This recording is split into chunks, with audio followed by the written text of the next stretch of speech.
On the morning of February 28, 2026, American and Israeli fighter jets took to the skies over Iran and began delivering bombs and missile strikes. At the same time, the American Fifth Fleet began shooting missiles from ships stationed in the Persian Gulf. And when most of us were sleeping, Donald Trump released a video on his Truth Social account announcing Operation Epic Fury. A short time ago, the United States military began major combat operations in Iran. Our objective is to defend the American people by eliminating imminent threats from the Iranian regime, a vicious group of very hard, terrible people. Trump's 8-minute address denounced the leadership of the Islamic Republic in Iran. He called on members of the Iranian military to surrender, to lay down their weapons, or alternatively, to help the people topple the regime.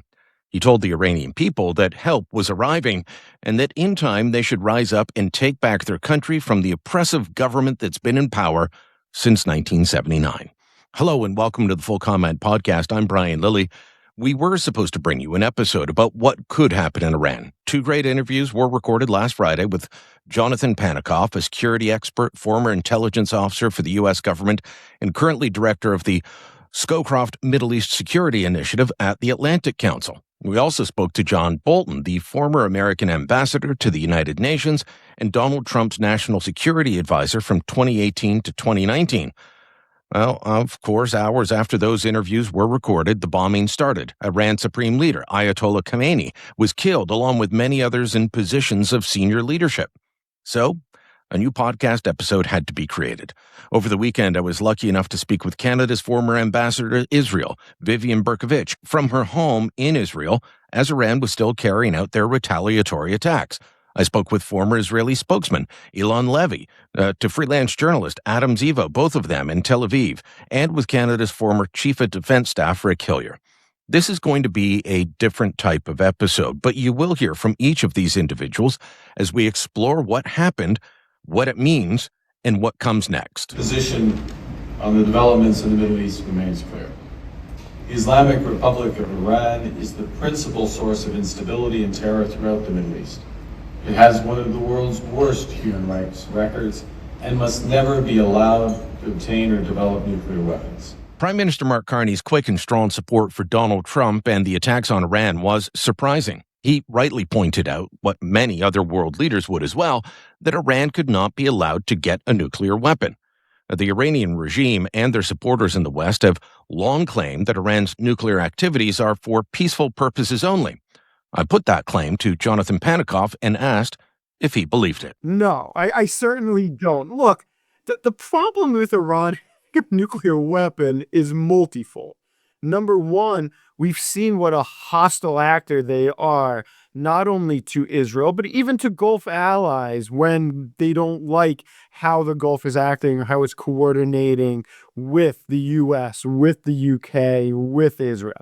And so I think that becomes something that can't be undone. Once Iran has a nuclear weapon, turning back the time on that becomes very, very difficult. And with a regime like this that is fundamentally ideological, that is theocratic more than anything, I think that is something that we all should recognize. You're not going to have the same controls like the U.S. has, frankly, or the Brits have in terms of what it means to launch a nuclear weapon. There's an ideological aspect to this that is fundamentally religious and how the regime exists that is incredibly dangerous, and it's why it's always been viewed in Israel as a potential existential threat. But there's also a second part to this, which is the idea that Iran getting a nuclear weapon is somehow going to make, the region more balanced. It is really a falsity that you hear propagated a lot by the regime, but also by others who've been influenced by it. It will not only make the region much less stable, but it's going to lead to proliferation. The Saudis have already been clear.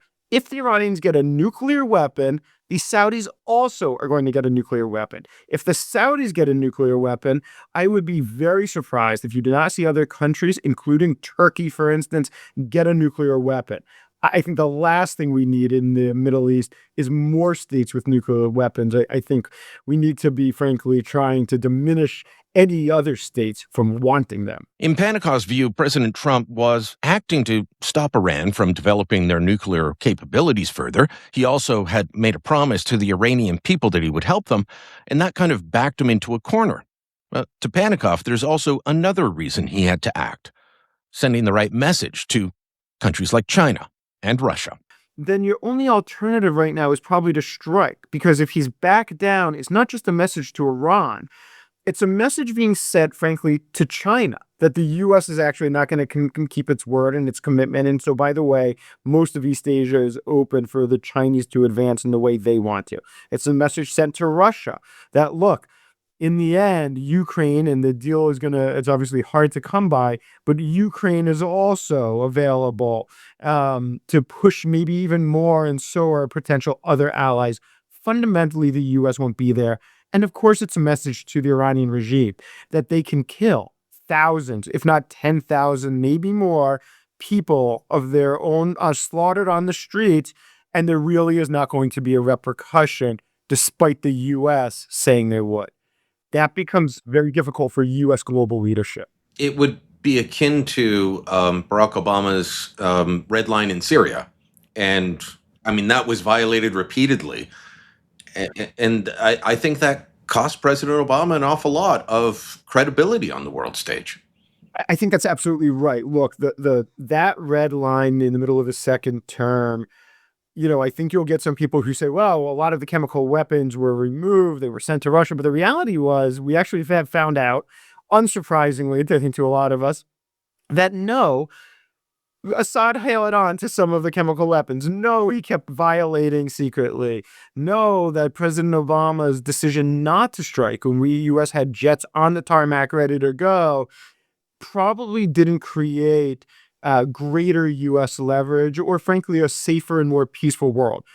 All of us, I think, would prefer diplomacy. All of us would like to see diplomatic and peaceful solutions. But there are times that military force is necessary. And if you're going to commit to using military force, at least implicitly, as President Trump has, and as President Obama did back in the mid-teens, and not follow through, then that might not be necessarily the wrong decision in the moment, but it tends to have lasting and usually negative implications for U.S. global leadership around the world. Now, last June, the Americans had struck at the end of the 12-day war between Iran and Israel. They dropped bunker buster bombs on Fordo nuclear facility and claimed victory. So why then were they going back at Iran now? Is this just political, or did they not fully destroy the nuclear program last June? That's a question I put to Ambassador John Bolton. Well, I think the question of the bunker busters depends on what the target is. I think at Natanz, where some of the bunker busters were dropped, that was not very deeply buried and not nearly as hardened as some other facilities. And I suspect that the damage to the enrichment chambers that we know about, because IAEA inspectors went in there back in days gone by, so we had a pretty good idea of what they were, and the Israelis had kept tabs on it. So I think there the damage was pretty great. What happened at Fordo, which is the Iranian facility buried under a mountain, the bunker busters performed better than anybody could have expected. They didn't have to penetrate solid rock to get down to where the enrichment equipment was. They went down the air shafts. Now, they may have been a little bit bigger than the air shafts, but it obviously makes a huge difference in their ability to penetrate if most of what they face in front of them is just more air. So being able to drop a bomb that big and have it go down several air shafts is a great credit to the Pentagon. And I believe it could be at Fordo that is a target that you could say was obliterated. Now, Trump claims the whole program was obliterated. That's flatly not true. But I do think that those attacks, combined with what the Israelis had already done, really did constitute a significant setback for Iran. We've seen the reaction from Iran since the attacks began, striking out at their neighbors, the Arab Gulf states. They've hit the UAE, Bahrain, Kuwait, Qatar, Saudi Arabia, even a couple of missiles aimed at Cyprus. Ambassador Bolton says that despite the Gulf states not participating in the strikes on Iran or allowing Americans to even use their bases or airspace, these countries still support this attack and the desire to change the leadership in Tehran. Well, I think as a general proposition, the oil-producing Gulf Arab states would like to see the threat to their livelihood that Iran and/or instability in the region poses. Back before the Shah fell in 1979, all they did was compete in the sale of oil on price, and of course that was the time of the Arab oil embargo and the formation of OPEC. So those were happy days for them. They are as much threatened by the regime in Tehran as Israel is, and that has helped explain the tectonic shift in the geopolitics of the region that's produced formal diplomatic recognition of Israel by the United Arab Emirates, by Bahrain, by Morocco. Jordan and Egypt had previously signed peace agreements. I think the region is more closely aligned on the nature of the Iranian threat than politics and the U.S. and much of the NATO alliance. So this is something that, although they won't shout about it, it's something that is very much in the interest of the Gulf Arab states to have this storm cloud around them removed. One of the questions I put to Ambassador Bolton is why this regime in Tehran has survived for so long when so many people have been describing it as weak. They largely have a monopoly on force, with some notable exceptions. And, as the past couple of months have demonstrated, they're willing to machine gun their own people in the streets of their cities. I think that's really a sign of desperation on their part. But it also shows the opposition, which is very widespread. These demonstrations were taking place in all 31 of Iran's provinces. Is evidence of just how weak the regime is. But what you need is to have the regime fragment at the top and to have people who command forces in the regular military and even in the Revolutionary Guard begin to think the life expectancy of the regime is getting short and they want to end up on the right side of history. Not a noble motivation, but self-interest can help out the opposition in many ways.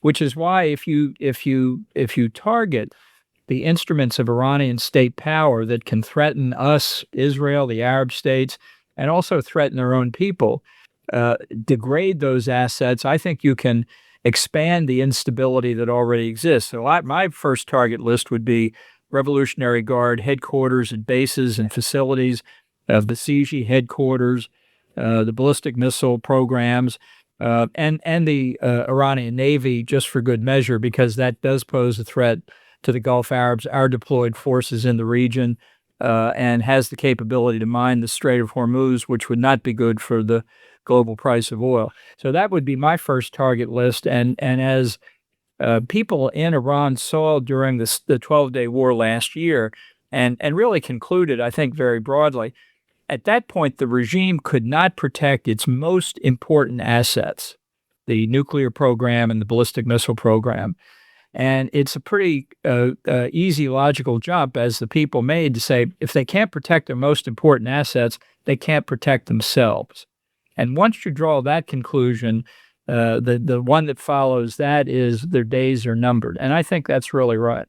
But due to their monopoly on force, you say there needs to be a splintering with the military, the IRGC, et cetera.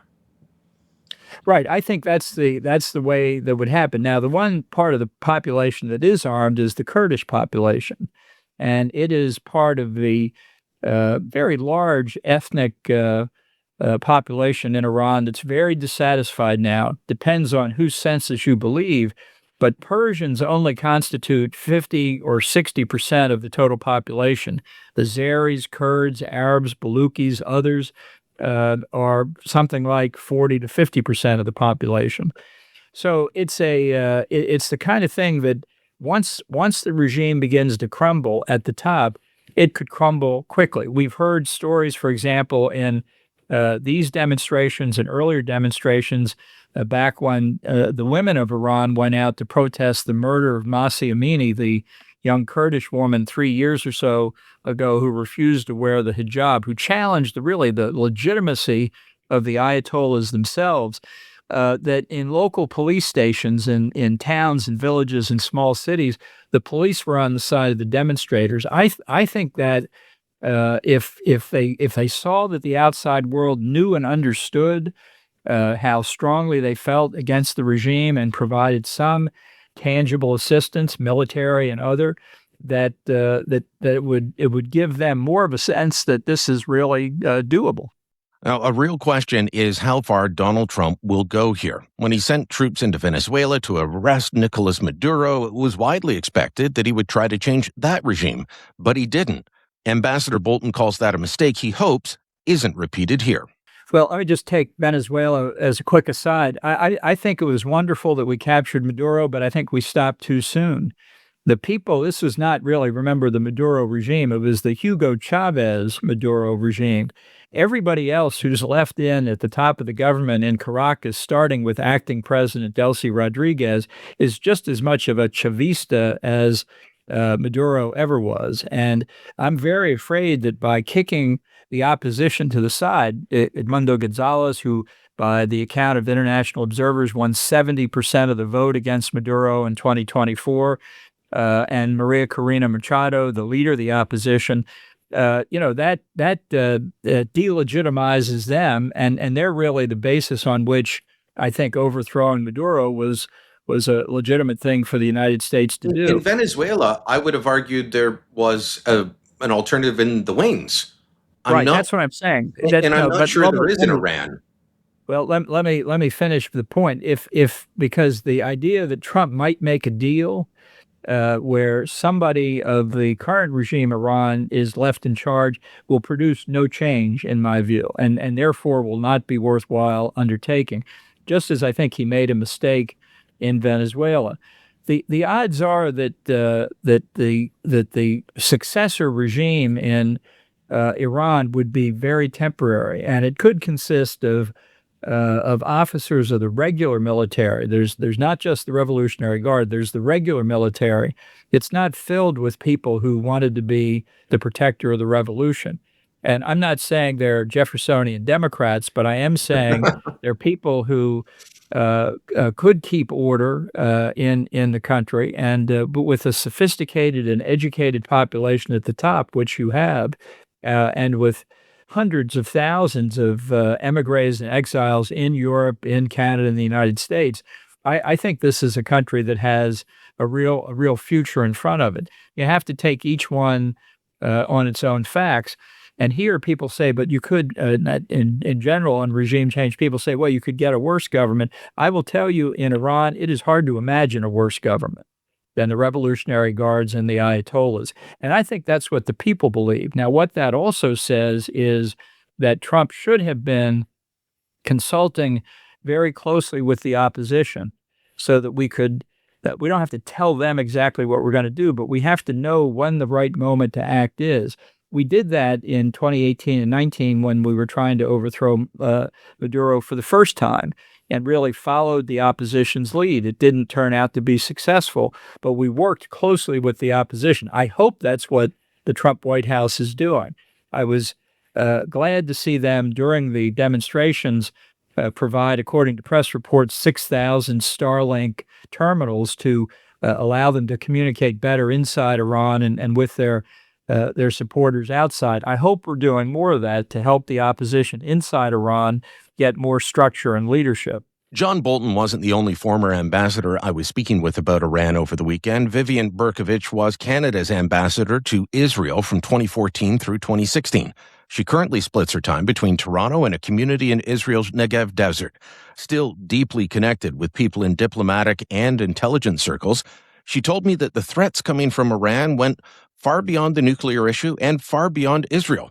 And quite frankly, she says, Europeans should be worried. There are so many complex interests, both American, European, and Canadian, that are interfacing here with respect to Iran.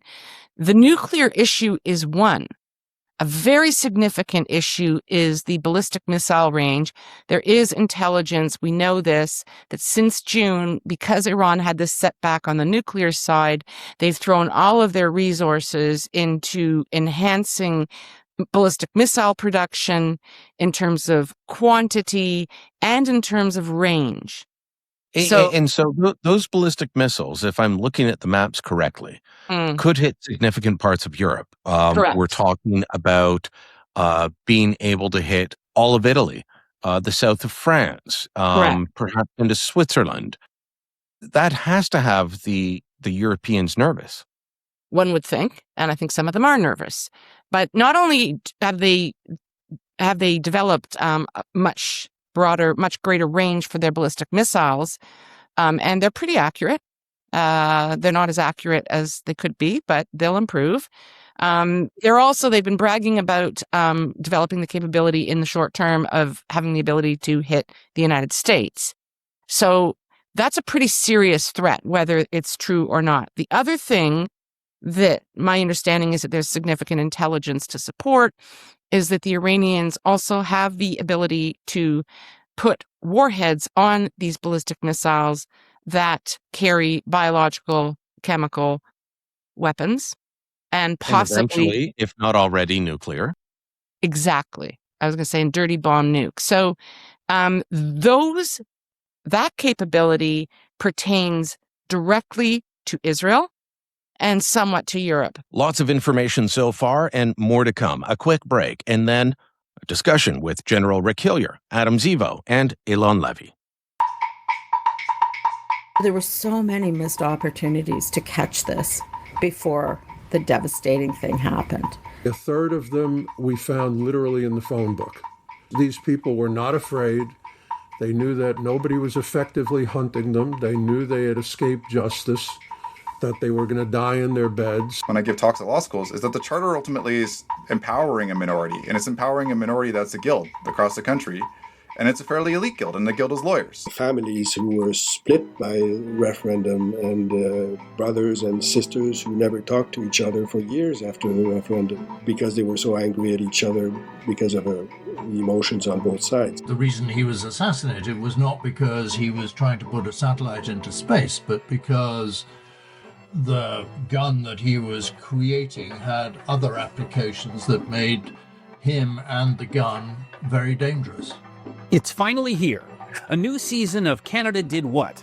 Postmedia podcast that revisits the big Canadian political events you might think you remember and tells you the real story you never knew. I'm Tristan Hopper. The voices you just heard are from our brand new Season 2. We will unpack some of the pivotal moments that helped define our country, often without a vote, usually without a plan, and sometimes without anyone admitting what they'd done.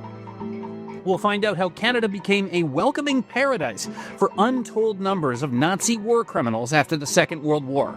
We let them build monuments to their wartime exploits and even ended up honoring a Nazi fighter in the House of Commons.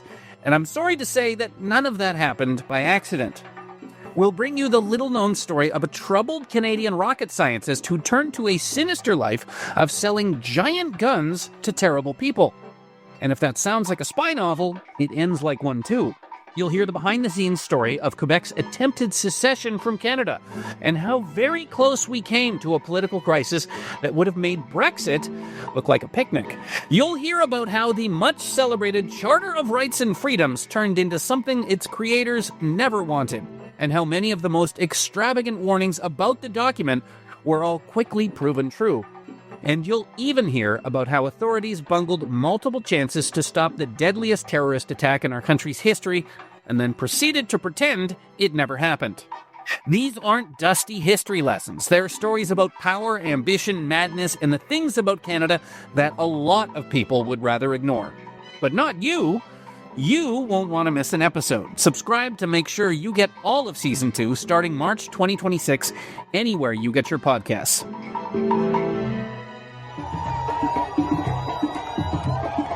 Those are some of the sounds of Iranian Canadians cheering on the strikes by the U.S. and Israel in the Toronto area. Around the world, you see the Iranian diaspora cheering on the actions of Donald Trump and Benjamin Netanyahu, even as protesters from the left denounce them.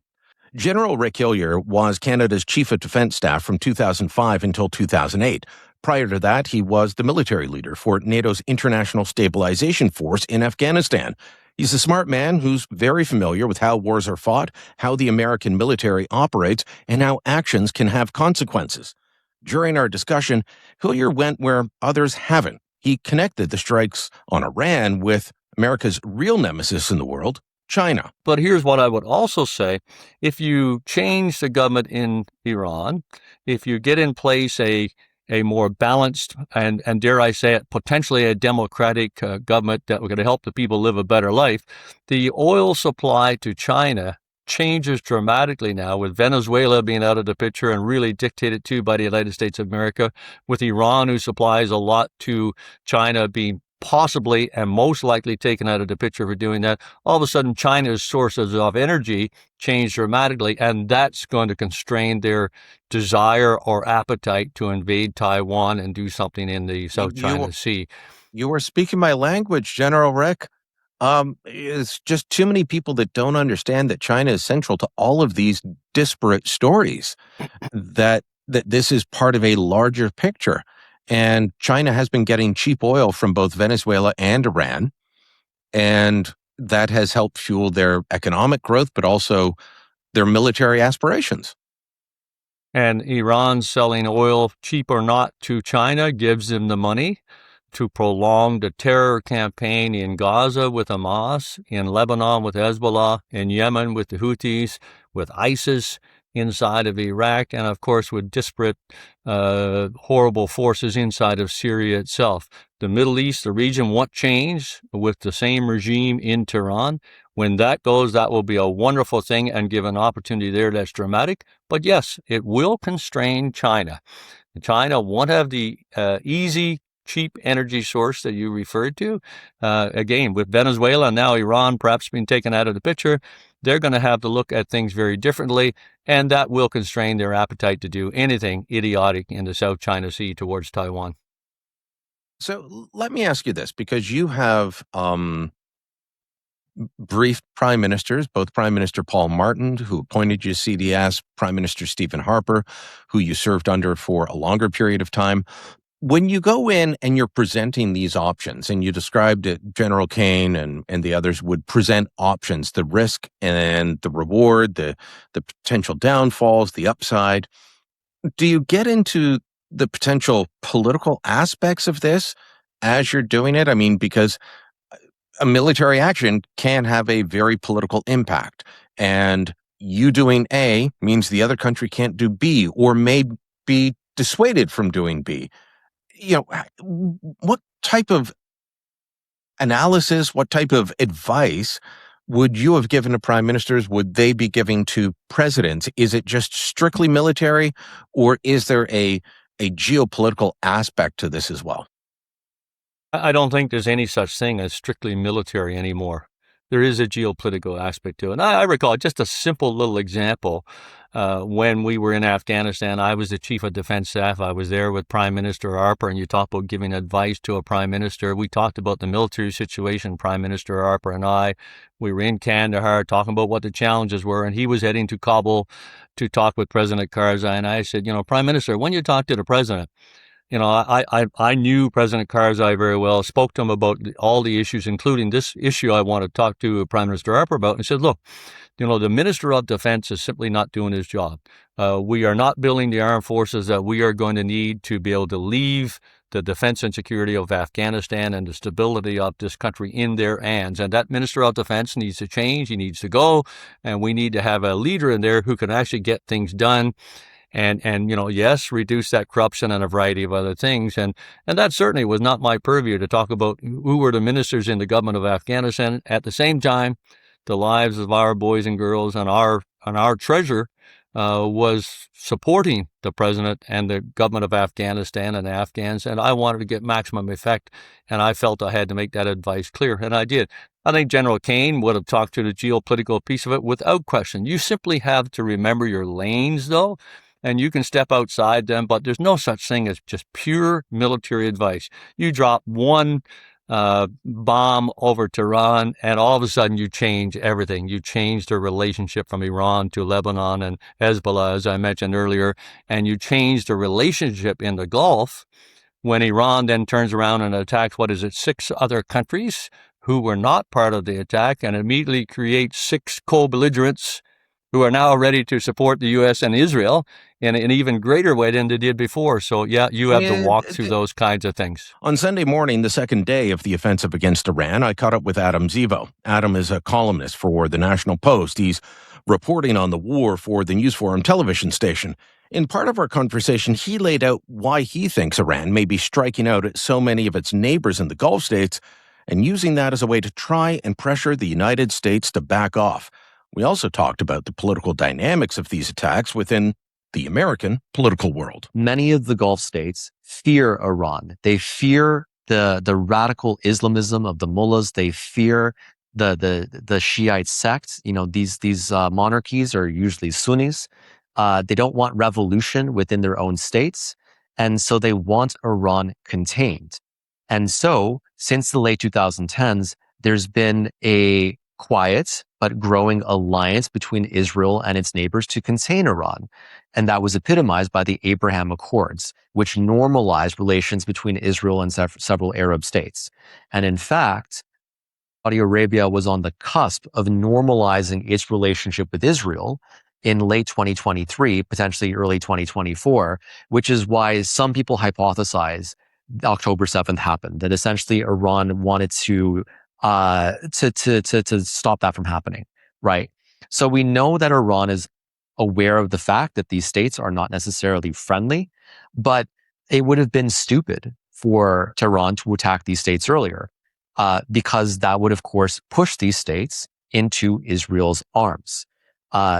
This reconciliation between Israel and its neighbors has been mostly elite-driven, right? You have monarchs and autocrats who don't want revolution, but there's the risk of there being broader popular support for working with Israel when citizens of these states see Iranian drones landing in their shopping malls, in their airports, in their, glittering skyscrapers.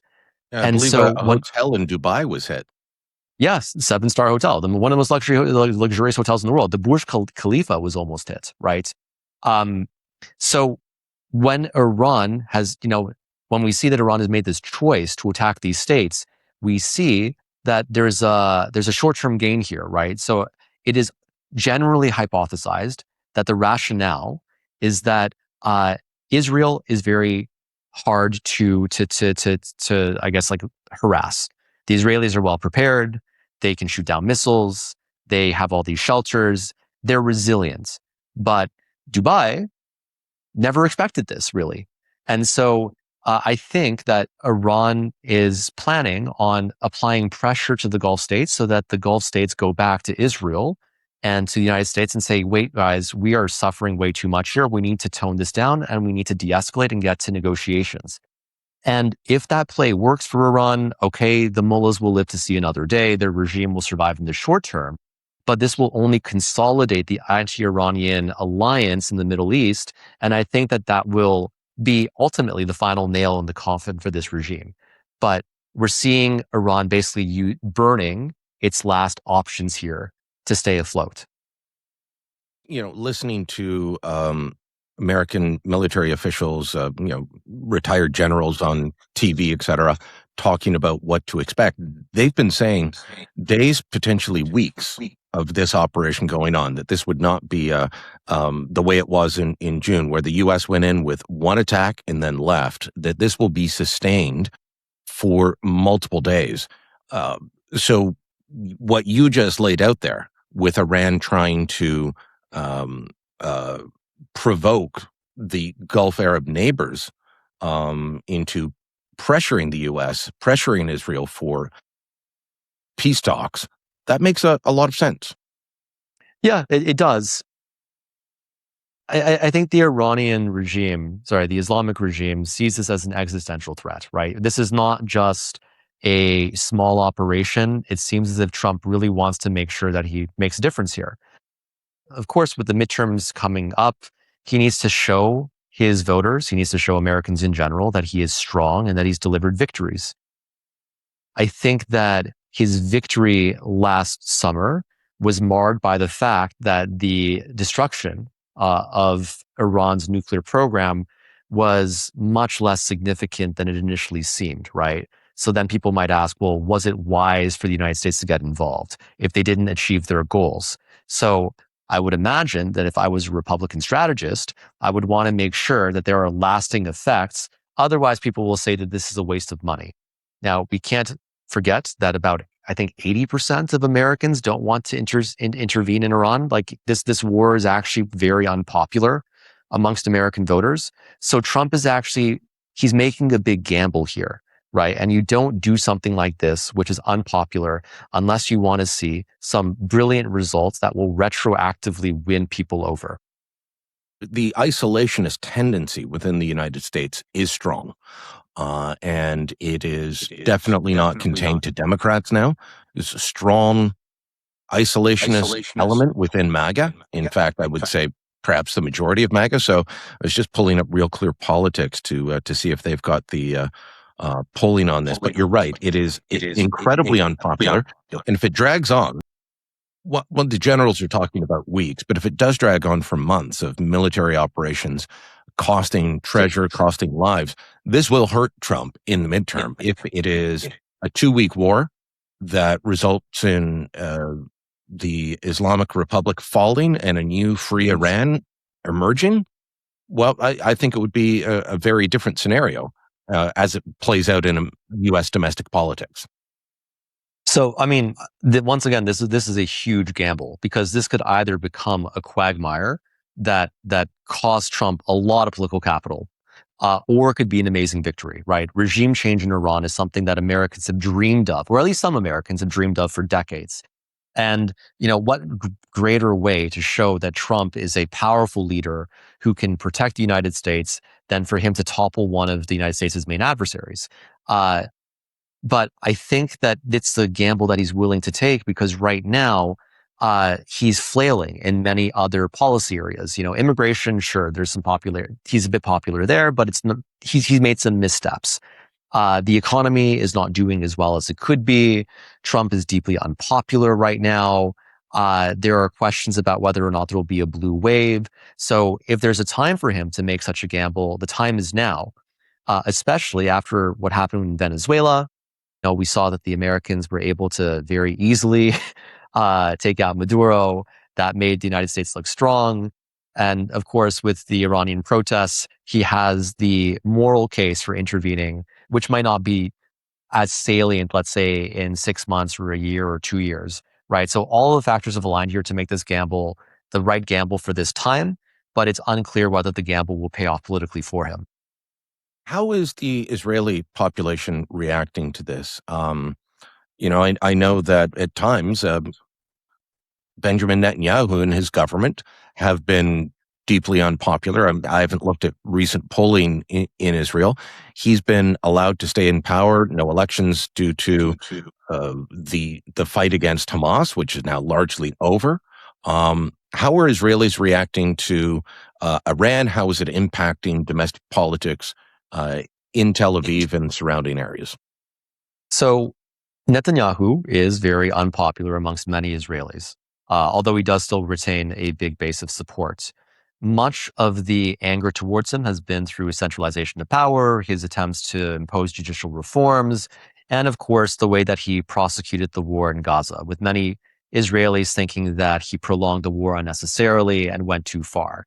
However, when it comes to Iran, I've seen Israelis basically unite in support of him. So in the 12-day war, I didn't hear any criticism of him. Every Israeli who I spoke with at that time believed that it was necessary to fight Iran because they believed that Iran would eventually try to eradicate Israel. So this conflict was inevitable to hit them. And I'm seeing that sentiment again now. So I've interviewed a fairly large number of Israelis since the war began. I go around with my camera and I'm putting my microphone in people's faces, and not a single person has expressed any frustration with this war. They say that, look, many people could die, many Israelis could die, but this is a necessary cost to topple this fascistic, fundamentalist, evil regime, and they're willing to pay that price to live in a better world. And finally, Eylon Levy. We've spoken to Levy before about the war between Israel and Hamas. After several hours of being holed up in a bomb shelter on Saturday as he was avoiding Iranian missiles, we spoke about the broad support for this offensive inside Israel and the surprise we both had at Mark Carney's support of the mission. Now, in Israel, there is pretty much wall-to-wall consensus about the importance of this mission to eliminate this existential threat from Iran. The leader of the opposition, Yair Lapid, is giving interviews to the international media backing the operation. Naftali Bennett, who is the former prime minister, number one challenger to Netanyahu, is also giving interviews in the international media defending this mission because Israel cannot afford for the Iranian regime to race towards nuclear weapons, to build ballistic missiles that it can continue to rain on our cities. Israel is saying this time it has to end. And by the way, according to recent reports, it looks quite likely that the leader of the Iranian regime, Ayatollah Ali Khamenei, was in fact killed in an Israeli airstrike this morning. And Israel hopes, together with the US, that this is going to give an opportunity to the Iranian people to rise up and claim their future. And it means that even governments that are not fully backing these strikes, and I notice actually a very good response from the Canadian Prime Minister, just like the Australian Prime Minister, backing the American strikes. Why they couldn't say the strikes by the US and Israel, I don't know. That's their own domestic politics. We can talk about that. But even the countries like Britain and France that are really sitting on the fence in a manner that is really quite spineless and craven emphasize the threat that the Iranian regime poses to regional stability, the way they've sown chaos and terrorism throughout the region. And I think quietly, behind closed doors, they're quite happy someone is doing something about it. Well, I'll read a couple of quotes from Mark Carney's statement in a moment. I would just say this about Britain and France. When France is stronger in their statement on defending democracy than Britain, then Britain has a real problem.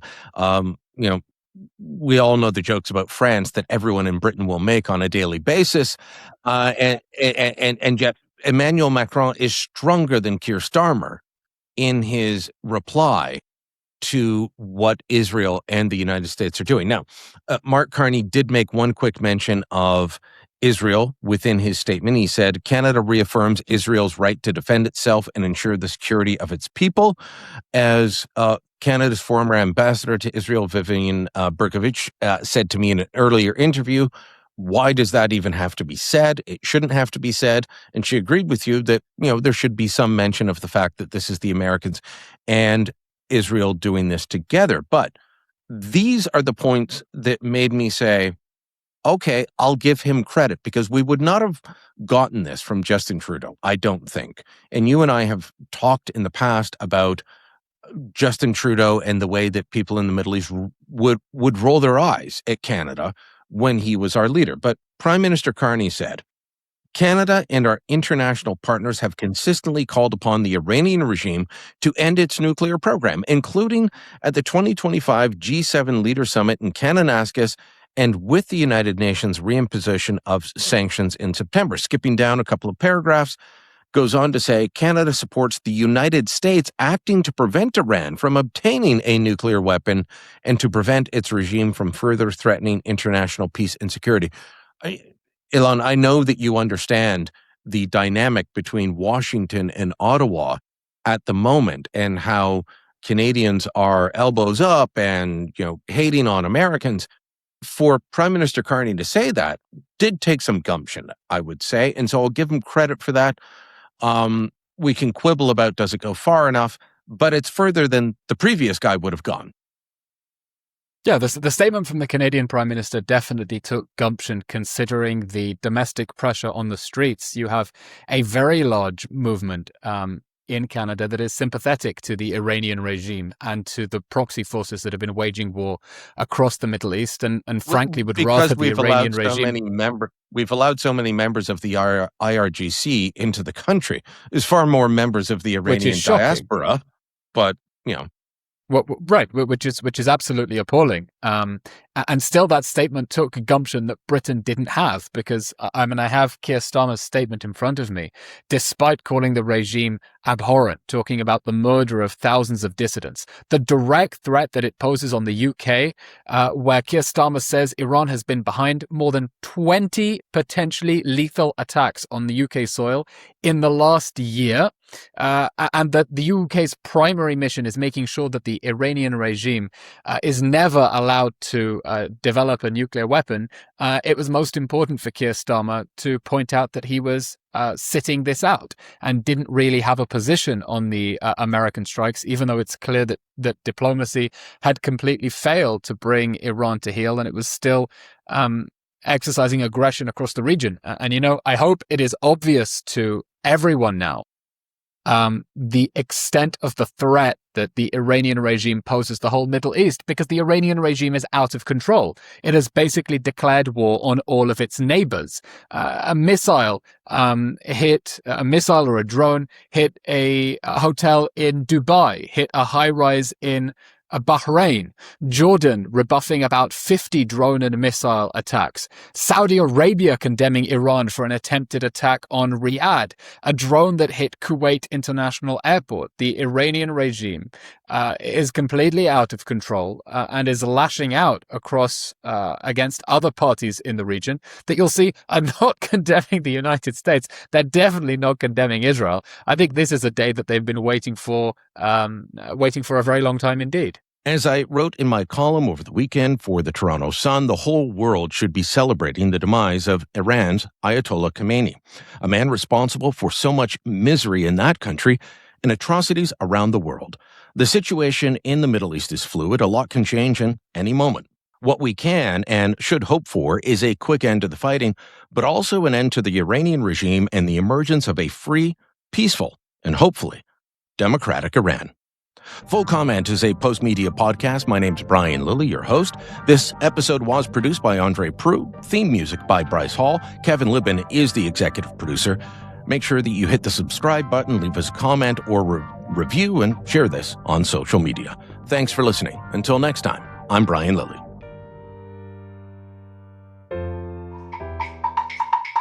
There were so many missed opportunities to catch this before the devastating thing happened. A third of them we found literally in the phone book. These people were not afraid.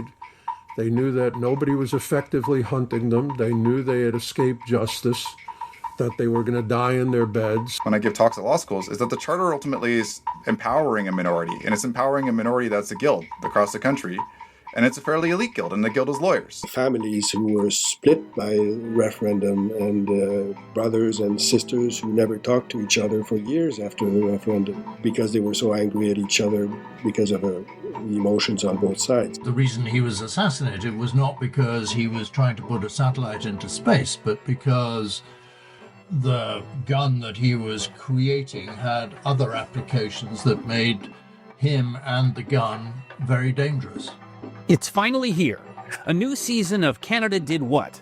Postmedia podcast that revisits the big Canadian political events you might think you remember and tells you the real story you never knew. I'm Tristan Hopper. The voices you just heard are from our brand new Season 2. We will unpack some of the pivotal moments that helped define our country, often without a vote, usually without a plan, and sometimes without anyone admitting what they'd done. We'll find out how Canada became a welcoming paradise for untold numbers of Nazi war criminals after the Second World War. We let them build monuments to their wartime exploits and even ended up honoring a Nazi fighter in the House of Commons. And I'm sorry to say that none of that happened by accident. We'll bring you the little-known story of a troubled Canadian rocket scientist who turned to a sinister life of selling giant guns to terrible people. And if that sounds like a spy novel, it ends like one too. You'll hear the behind-the-scenes story of Quebec's attempted secession from Canada and how very close we came to a political crisis that would have made Brexit look like a picnic. You'll hear about how the much-celebrated Charter of Rights and Freedoms turned into something its creators never wanted, and how many of the most extravagant warnings about the document were all quickly proven true. And you'll even hear about how authorities bungled multiple chances to stop the deadliest terrorist attack in our country's history and then proceeded to pretend it never happened. These aren't dusty history lessons. They're stories about power, ambition, madness, and the things about Canada that a lot of people would rather ignore. But not you. You won't want to miss an episode. Subscribe to make sure you get all of Season 2 starting March 2026 anywhere you get your podcasts.